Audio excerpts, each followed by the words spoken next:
আসসালামু আলাইকুম।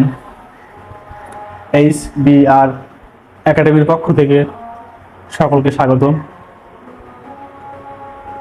যারা এখনো আমার চ্যানেলটি সাবস্ক্রাইব করেননি, অতি দ্রুত সাবস্ক্রাইব করে দিবেন এবং লাইক অ্যান্ড ফলো দিয়ে আমার পাশে থাকবেন ইনশাআল্লাহ।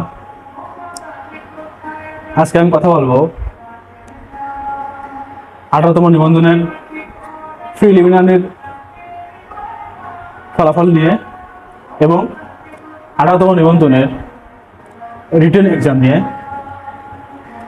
আমরা সকলেই জানি গত 15ই মার্চ 2024 18তম নিবন্ধন প্রিলিমিনারি এক্সাম সংগঠিত হয়েছিল।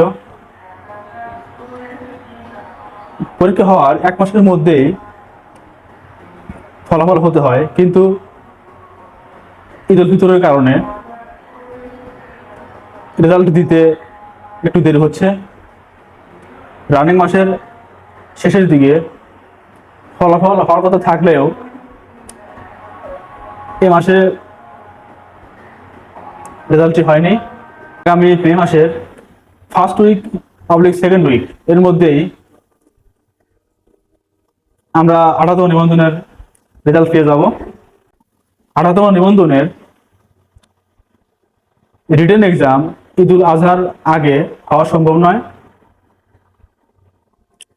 ঈদ উল আজহার পরে অর্থাৎ জুলাই মাসের মধ্যে 18তম নিবন্ধনের রিটেন এক্সাম সংগঠিত হবে। সো আমরা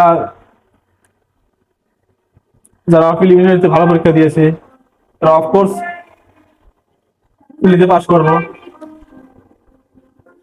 প্রিলিতে পাস করে আমরা প্রাণপণ চেষ্টা করব লিখিত পরীক্ষা ভালো করার জন্য, এবং লিখিত পরীক্ষা ভালো করে মৌখিক পরীক্ষাতে যেন আমরা একদম চূড়ান্তভাবে শিক্ষক হওয়ার জন্য ডাক পাই। এবং 18তম নিবন্ধনেই আমরা যেন কলেজ পর্যায়ে, স্কুল পর্যায়ে এবং মাদ্রাসা পর্যায়ে যে কোনো পর্যায়ে শিক্ষক হতে পারি, এই আশা ব্যক্ত করে আজকে শেষ করছি।